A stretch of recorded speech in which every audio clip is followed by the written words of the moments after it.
Hello friends, नमस्कार। REET model test paper जो कि भाषा हिंदी, रीट लेवल सेकंड व फर्स्ट दोनों के लिए है। इसके अलावा हमारी साइकोलॉजी की टेस्ट सीरीज भी चैनल पर चल रही है। यदि आपने नहीं देखी है तो डिस्क्रिप्शन में लिंक दिया हुआ है। चलिए चलते हैं प्रश्नों की ओर। निम्न में से किस विकल्प में सभी जातिवाचक संज्ञा हैं?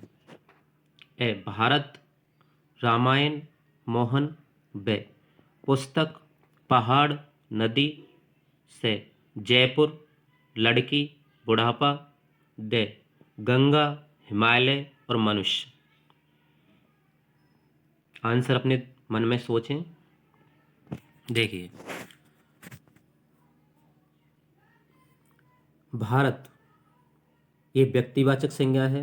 रामायण ये भी एक है, ये भी व्यक्तिवाचक संज्ञा है। मोहन व्यक्ति विशेष का नाम है, यह भी व्यक्तिवाचक संज्ञा होगी। पुस्तक ये संपूर्ण पुस्तकों के लिए है, इसलिए जातिवाचक संज्ञा।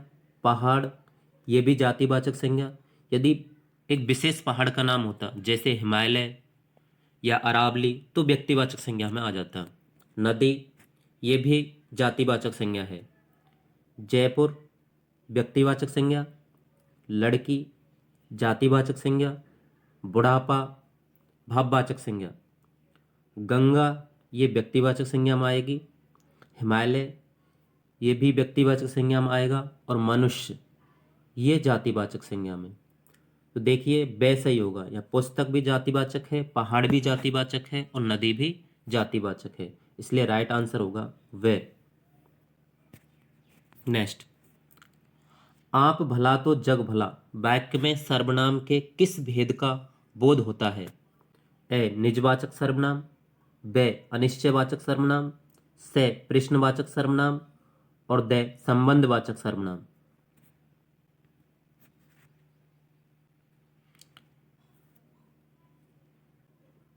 देखिए, आप भला तो जग भला, इसमें संबंध स्थापित नहीं हो रहा है, ना ही कोई प्रश्न हो रहा है और ना ही अनिश्चय की स्थिति है, इसलिए निजवाचक सर्वनाम होगा आप शब्द के कारण। नेक्स्ट, मोहन जीवन भर पूरा सुख भोगता रहा, इनमें कौन सा विशेषण है?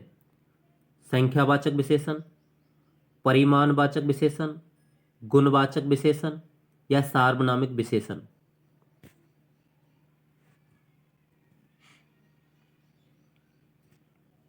मोहन जीवन भर पूरा सुख भोगता रहा, यहां संख्या नहीं है, ना ही गुण विशेष है और ना ही सार्वनामिक है। संख्यावाचक में संख्या आती है, इसलिए परिमाणवाचक विशेषण होगा। परिमाणवाचक विशेषण में से भी इसमें अनिश्चयवाचक परिमाणवाचक विशेषण होगा।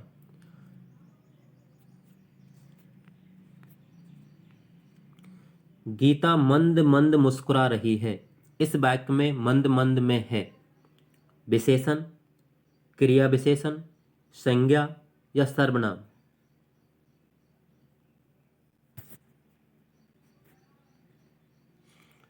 राइट आंसर होगा क्रिया विशेषण। ये मंद मंद शब्द मुस्कुराना शब्द की विशेषता बता रहा है, इसलिए क्रिया विशेषण होगा। विशेषण संज्ञा व सर्वनाम की विशेषता बताते हैं।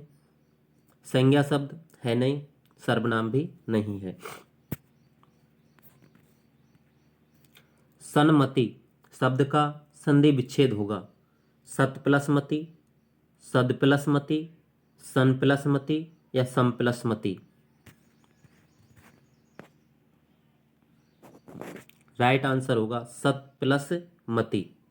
पहले वर्ण का पांचवा वर्ण हो जाता है। अमर शब्द में समास होगा। ए अव्ययभाव समास, बे कर्मधारय समास, से बहुब्री समास और दे तत्पुरुष समास?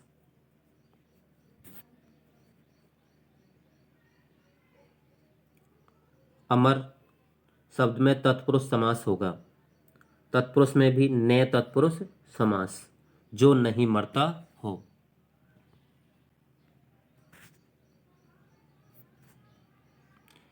किस शब्द में बी उपसर्ग नहीं है? ए व्युत्पत्ति, बे विदुर, से विभा और दे व्याकरण। राइट आंसर होगा विदुर। व्याकरण, व्याकरण में बी उपसर्ग है, आ उपसर्ग है, क्री धातु प्लस ल्युट प्रत्यय से व्याकरण शब्द बना है। विभा, विभा में बी उपसर्ग है और भा का मतलब होता है किरण, इसलिए ये नहीं होगा। व्युत्पत्ति, बी प्लस उत्पत्ति, तो इन तीनों में तो बी उपसर्ग है, लेकिन विदुर में भी उपसर्ग नहीं है क्योंकि दुर कोई शब्द नहीं है। किस विकल्प में सभी शब्द तत्सम हैं? ए श्राप, शर्करा, साग, तांडुल। बे साग, शाम, शर्करा, तंडुल।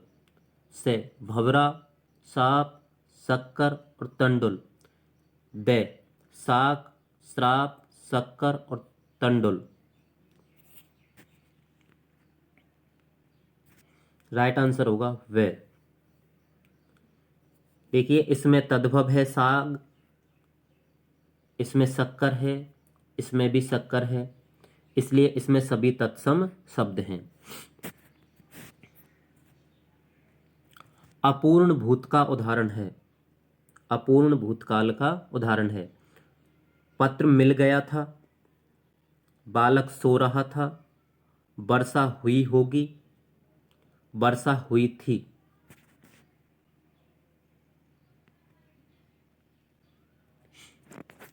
देखिए पत्र मिल गया था, इसमें तो कार्य पूर्ण हो गया, इसलिए पूर्ण भूतकाल। बालक सो रहा था, मतलब भूतकाल में सो रहा था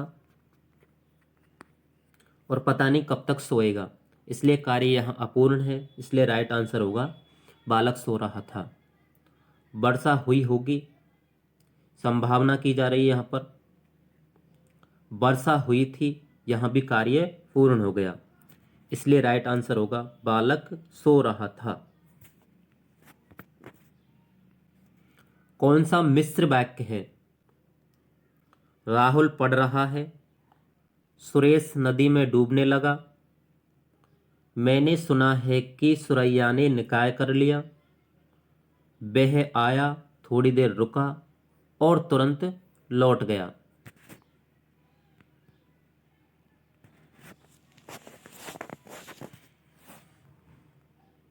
देखिए राहुल पढ़ रहा था, इसमें साधारण वाक्य होगा। सुरेश नदी में डूबने लगा, ये भी साधारण वाक्य है। मैंने सुना है कि सुरैया ने निकाय कर लिया, इसमें मिश्र वाक्य होगा, जो भी संज्ञा आश्रित मिश्र वाक्य की शब्द से जुड़ा हुआ हो तो उसमें संज्ञा आश्रित मिश्र वाक्य होता है। वह आया थोड़ी देर रुका और तुरंत लौट गया, इसमें संयुक्त वाक्य होगा।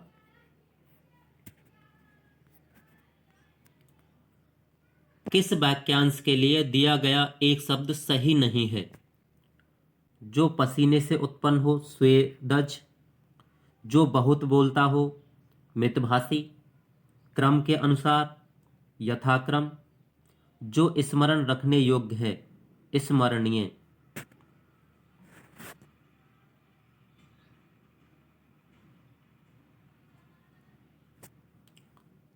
राइट आंसर होगा जो बहुत बोलता हो मितभाषी।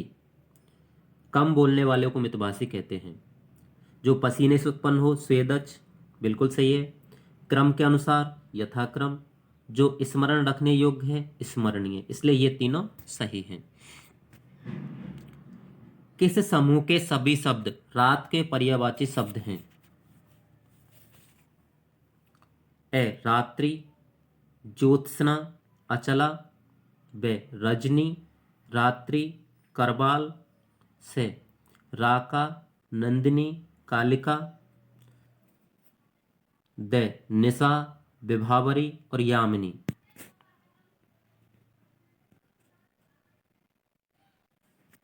राइट आंसर होगा डी, निशा विभावरी और यामिनी।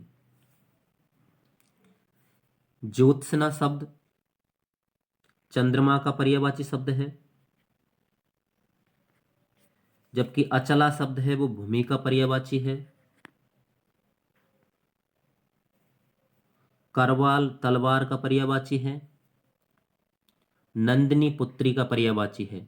इसलिए इसमें निशा विभावरी और यामिनी तीनों ही रात के पर्यायवाची शब्द हैं। निशा और मनीषा खाना खाती हैं, इसमें किस प्रकार का पदबंध है? समुच्चयबोधक पदबंध, संज्ञा पदबंध, सर्वनाम पदबंध या क्रिया पदबंध?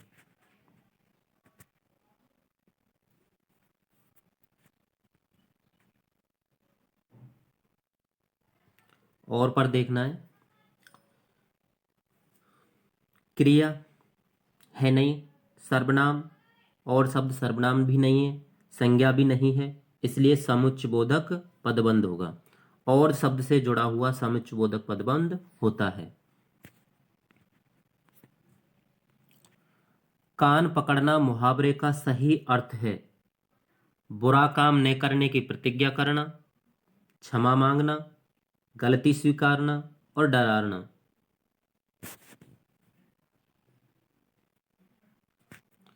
राइट आंसर होगा बुरा काम न करने की प्रतिज्ञा करना। क्षमा मांगना नहीं होगा, गलती स्वीकारना भी नहीं होगा। राइट आंसर होगा ए। निम्न में से किस राजस्थानी शब्द का अर्थ पानी छानने का वस्त्र है? ए नातनो, बे छानो, से गौर और दे अर्गनी। राइट आंसर होगा नातनो। ये छानो शब्द है, ये गाय के गोबर के उपलान से संबंधित है। गौर यह है गाय के बाड़े से संबंधित है। और जबकि अर्गनी ये वस्त्रों को सुखाने, जिस पर सुखाए जाते हैं, उससे संबंधित है। राइट आंसर होगा नातनो। बच्चों की श्रवण योग्यता का विकास करने में सर्वाधिक सहायक है ऑडियो टेप, शब्दों का श्रुतलेख, परस्पर बातचीत या भाषा प्रयोगशाला।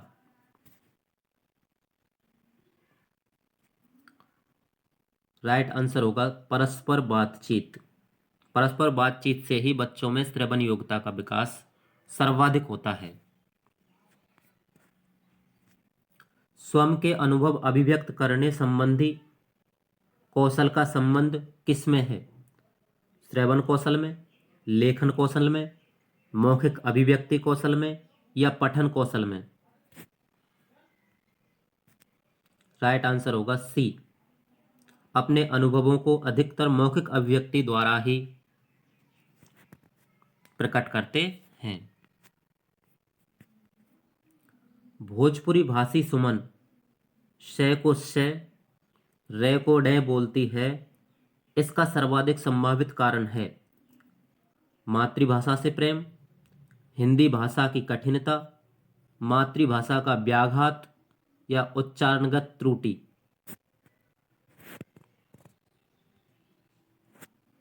राइट आंसर होगा सी, मातृभाषा का व्याघात।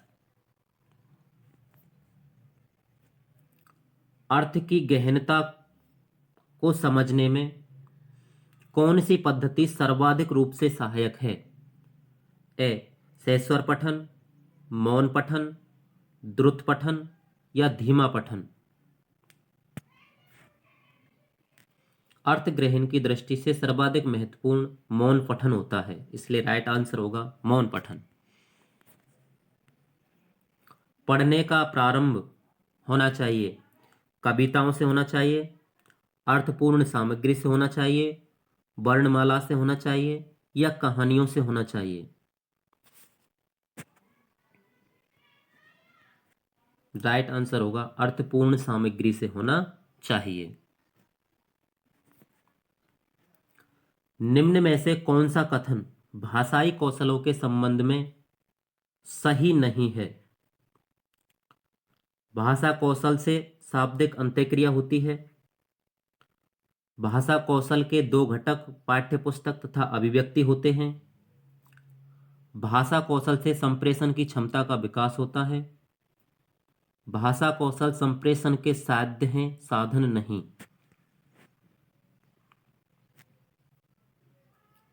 राइट आंसर होगा डी, भाषा कौशल संप्रेषण के साध्य हैं, साधन नहीं, क्योंकि साधन होते हैं, साध्य नहीं होते। भाषा कौशल से शाब्दिक अंत्यक्रिया होती है, बिल्कुल सही है। भाषा कौशल के दो घटक हैं, पाठ्यपुस्तक और अभिव्यक्ति। भाषा कौशल से संप्रेषण की सक्षमता का विकास भी होता है, इसलिए ये गलत हो जाएगा और यही हमारा राइट आंसर है।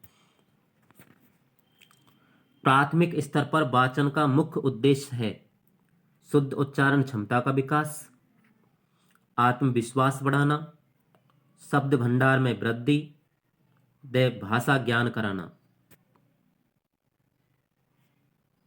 प्राथमिक स्तर पर बच्चों को शुद्ध उच्चारण की क्षमता का विकास कराना ही मुख्य उद्देश्य होता है। गद्य या पद्य पाठ पढ़ाते समय सस्वर वाचन के माध्यम से उच्चारण शिक्षण किस उपागम के अंतर्गत आता है? पाठ संसर्ग उपागम, रचना संसर्ग उपागम, खेल उपागम या परियोजना उपागम? राइट आंसर होगा पाठ संसर्ग उपागम। रचना शिक्षण उपागम के माध्यम से निम्न में से किस प्रकार के शिक्षण के अच्छे अवसर मिलते हैं? ए उच्चारण शिक्षण, वर्तनी शिक्षण, वाक्य शिक्षण या उपर्युक्त सभी?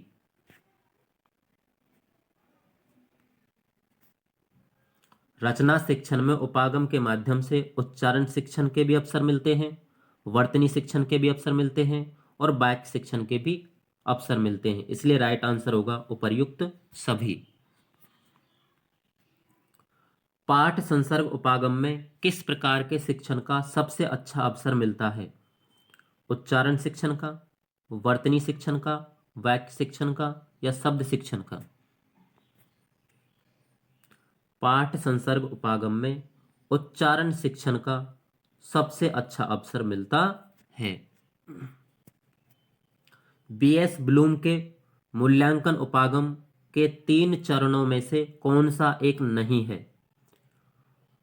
शिक्षण उद्देश्य का निर्धारण, व्यवहार में परिवर्तन, सहगामी अधिगम या अधिगम अनुभव?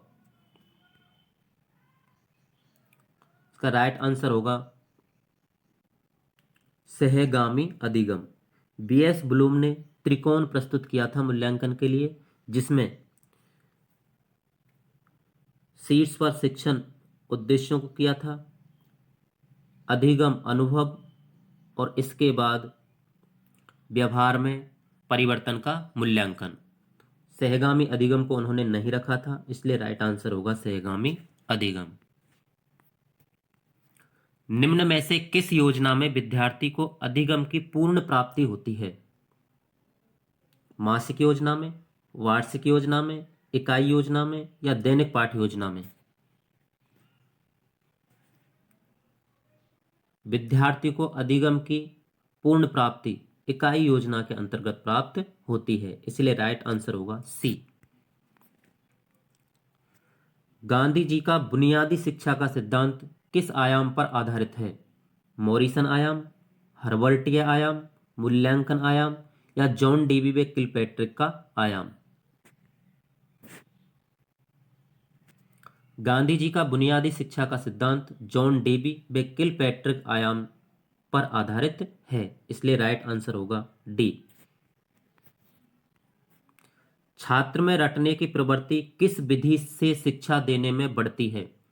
आगमन विधि, निगमन विधि, दृष्टांत विधि या व्याख्यान विधि? राइट आंसर होगा निगमन विधि, क्योंकि इसमें पहले नियमों को रटा दिया जाता है, उसके बाद उदाहरण प्रस्तुत किए जाते हैं, जबकि आगमन विधि में पहले उदाहरण उसके बाद नियम प्रस्तुत किए जाते हैं।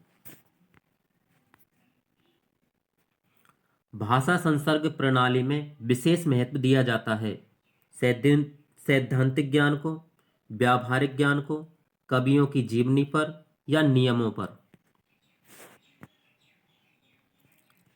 राइट आंसर होगा व्यावहारिक ज्ञान, क्योंकि इसमें भाषा पढ़ाते पढ़ाते ही व्याकरण का ज्ञान दे दिया जाता है, अलग से ज्ञान नहीं दिया जाता है, इसलिए राइट आंसर व्यावहारिक ज्ञान होगा।